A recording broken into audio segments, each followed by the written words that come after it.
So this is what I'm really going to be concerned with in this lesson. What is the difference between well-being and meaning? And what does it mean to say that one's life could be happy, but also meaningless? Okay, so I want to use a little more concrete example to make this point. So here's one question you should ask yourself. If you want to live a good life, then, well, should you become a parent? And okay, so let's say you are considering becoming a parent. And let's say you're also, of course, concerned with living a good life. One of the questions you should ask yourself is, will that choice make me happy? Will it give me meaning? Are those two different sorts of things? Now, we actually know a fair deal about parenthood in regards to these dimensions. So these passages I'm going to read to you come from an article, "The Joys of Parenthood Reconsidered" by Robin Simon. And she talks a little bit about some of the data we know about happiness and meaning as regards parenthood. So first she says, most of us still adhere to the cultural belief that there's no better guarantee of a happy, healthy, and emotionally rich and rewarding life than having children, who are presumed to be worth the financial and psychological costs associated with raising them.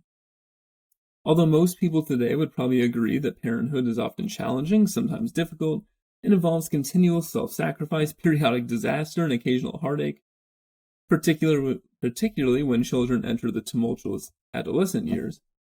Our culture continues to promote the idea that the emotional rewards associated with parenthood far outweigh the personal costs.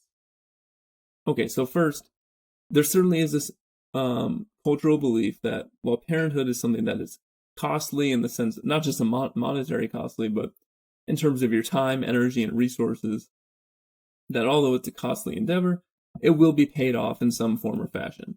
What's interesting is that many people sort of misunderstand the types of rewards it gives you. So contrary to all of this, sociological research based on national surveys of American adults finds an association between parenthood and depression, emotional distress, and other negative emotions. And here's the critical part. While studies indicate parents derive more purpose, more meaning, and greater satisfaction from life than non-parents, they also reveal parents experience lower levels of emotional well-being, less frequent positive emotions, and more frequent negative emotions than their childless peers.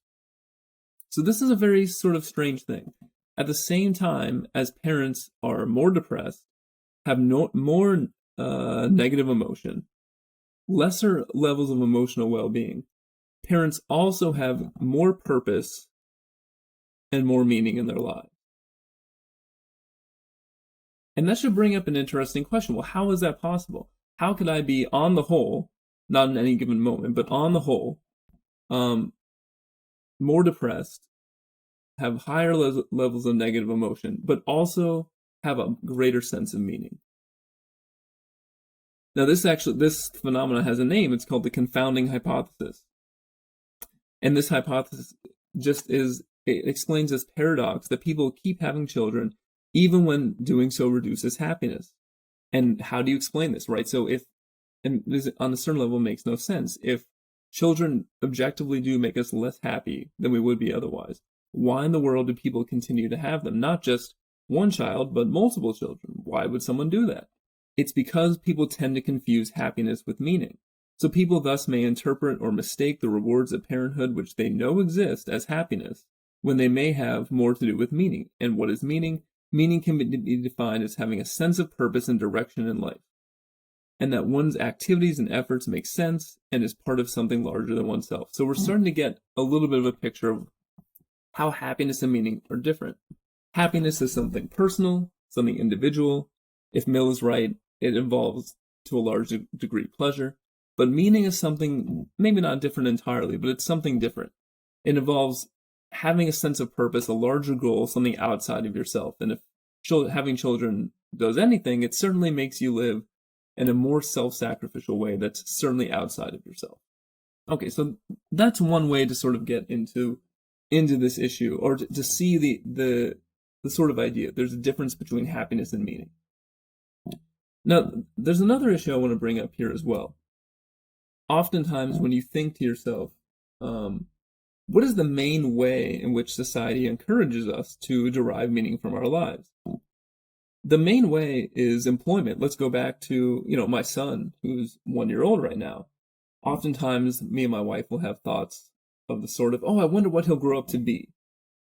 And interestingly, like when we're asking that question, what will Mason grow up to be? We're not asking, oh, what sort of hobbies will he have, or what is he going to do on the weekends? The underlying implicit assumption is we're asking, what is his employment going to be? What is his job going to be? And I think this is quite common. One of the most common ways we're encouraged to derive meaning is from whatever way it is that we make money, that we're employed. And this is, on its face, it's sort of a strange thing, because you might say, why would we make the way we derive meaning primarily a function of what do you do to get other people to give you money? And it's an increasingly sort of dangerous proposition, especially in an age of increasing automation. So these numbers come from an article which essentially outlines the percentage chance that various professions, various jobs are going to become automated. So, for instance, at the very top, telemarketers. This seems obvious. Telemarketing certainly seems like something a machine can do, and sometimes machines, in fact, do it currently. So no huge surprise there. But one of the things that really stuck out to me is that some of the jobs on this list with relatively high probabilities of being automated were what we might call cognitive labor, right? Labor where you're using your mind, the sort of thing we don't usually think about when we're thinking about automation of work. So one example here is paralegals and legal assistants. So this is from the article. They say, in addition, computerization is entering the domains of legal and financial services. Sophisticated algorithms are gradually taking on a number of tasks performed by paralegals, contract, and patent lawyers. More specifically, law firms now rely on computers that can scan thousands of legal briefs and precedents to assist in pretrial research. Now, this should be somewhat concerning. If we have a society set up to say that, well, a main way in which we derive meaning from our lives is from our job, specifically jobs with a high cognitive component, and if many of those jobs are very much threatened to go by the wayside through automation and computerization, then this isn't, it creates all sorts of issues, economic issues, social issues, political issues, to be sure, but it also creates a philosophical issue. It creates an issue of meaning, of rethinking, reconceptualizing how it is that we can garner meaning in our lives. And as far as I'm concerned, the issues with deriving meaning from work in general and employment go even deeper than this. So here's this, there was a recent book in 2018 by David Graeber called Bullshit Jobs, A Theory. And he outlines, this concept of a bullshit job. And once I explain this concept, you'll immediately think, oh, I probably had one of these. So what is a bullshit job? A bullshit job is a form of paid employment that is so completely pointless, unnecessary, or pernicious that even the employee cannot justify its existence, even though, as part of the conditions of employment, the employee feels obliged to pretend that this is not the case. So a bullshit job is a job where you know deep down in your heart, on the inside, that there's no reason for this job to exist. But it does exist. You are employed in it and making money that way, and you feel this obligation to pretend that, oh, this really is necessary. And in his book, he goes through these various different types of bullshit jobs. Ready, aim, sing! Oh, you little telephone, you're a perfect dear. We would give the world to know half the things you hear. When the boss needs something quick, on you we depend. And but for you, what would we do? You're more than just a friend. We love your welcome call. You've made the world seem small. Okay, so there you see a couple different types of bullshit jobs. People managing people who don't need to be managed, people creating paperwork that doesn't need to be filled out just so people have things to do. They're just the perfect example of busy work.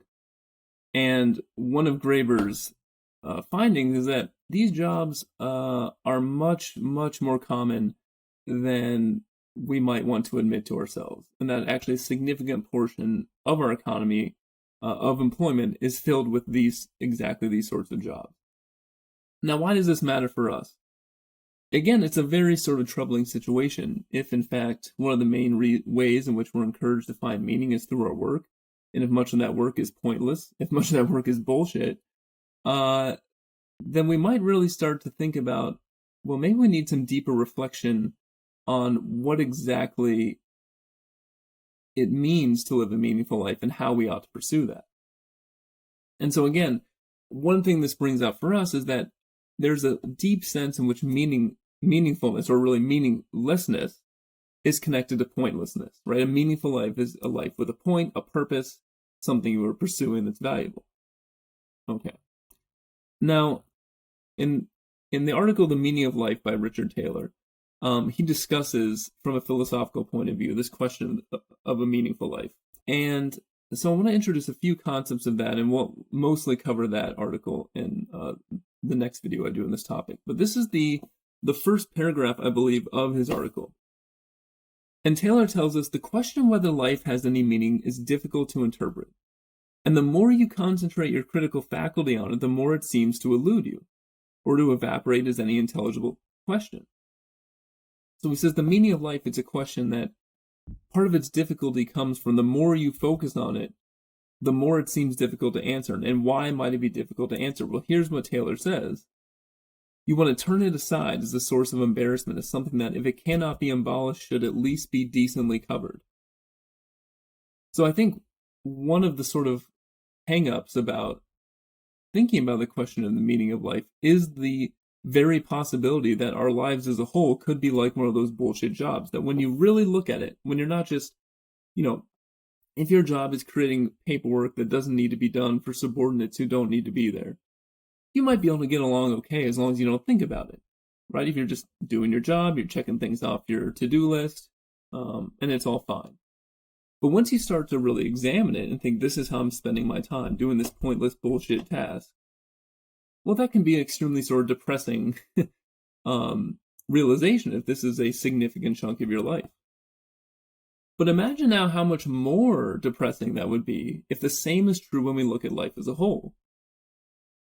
If the same is when we look at our lives as a whole, and not just our jobs, but how we spend the entirety of our lives, and when we take a critical eye toward that, and we recognize, possibly, that life as a whole is meaningless, that life as a whole is pointless, well, how much more depressing would that be? And of course, this would be a possibility that the human mind would not necessarily want to face up to.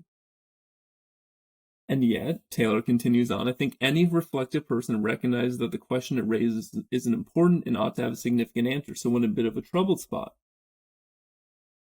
There's a part of us that doesn't want to look at this question because of what the answer might be. On the other hand, if you are a person who reflects on your life, if you live and examine life, you have a sense that this is the sort of question you should be able to answer. You should be able to have some answer for what makes a life meaningful and whether the lives we in fact do live are meaningful. Now, to sort of bring home the sorts of possibly negative effects that reflecting on this question can have, I want to return to our friend John Stuart Mill. Now, the passage I'm going to read you now is not from Utilitarianism, it's from his autobiography. And one of the most famous parts of his autobiography is where he described a sort of mental breakdown, a sort of crisis of meaning that he had in his own life. So here's Mill in his autobiography. He says, I had what might truly be called an object in life, to be a reformer of the world, right? So you'll recall Mill is a utilitarian, and that just wasn't a theoretical interest for him, it was practical as well. He really believed that one should, in their life, try to act to make the world a better place, to improve happiness for the greatest number of people possible. So we see Mill advocating for things like freedom of speech, democracy, equal rights for women. He really pursued all these causes in the hope that they would eventually make the world a happier and freer place. Okay, so that was his purpose, to be a reformer of the world. My conception of my own happiness was entirely identified with this object. The personal sympathies I wished for were those of my fellow laborers in this enterprise. And he says, as a serious and permanent personal satisfaction, my whole reliance was placed on this, and I was accustomed to felicitate myself on the certainty of a happy life, which I enjoyed through placing my happiness in something durable and distant, in which some progress might always be making while it can never be exhausted by complete attainment. So he said, look, where did my happiness come from? I see society right now has problems, right? He says society right now has serious problems, serious inequalities, serious injustices. But he says, I can envision a better society. I can envision a society which works better, which produces more happiness for more people, in which there's more equality, more freedom. I can see that society off in the distant future. And he said, where I got my happiness and my purpose was from seeing myself as working toward that ultimate end. And he says, he realizes that work's never going to be done in his lifetime, so he's always going to have something to work toward. Okay, so everything seems fine. He has a purpose in life, he's working toward it, seems happy. So what happens? The time came when I was awakened from this as from a dream. It occurred to me to put the question directly to myself. Suppose that all your objects in life were realized. So what does that mean? He's imagining himself, well, I was just putting that far away sort of future. I was thinking about it as something to be attained in a sort of distant future. Not now, but something I'll never attain, but something to be attained in the distant future. But now let me actually imagine that everything I'm working for were actually realized. That it actually happened. We were successful. That all the changes in institutions and opinions which you're looking forward to could be completely effected, put into practice at this very instant. And then he asked himself, would this be a great joy and happiness to you? So he asked himself, if I was successful in the things I'm advocating for, would that make me happy? And he says an irrepressible self-conscious answer, no. At this my heart sank within me. The whole foundation on which my life was constructed fell down. The end has ceased to charm, and how could there ever be any interest in the means? I seem to have nothing left to live for. So Mill says, and this should be really sort of troubling to you if you take it seriously.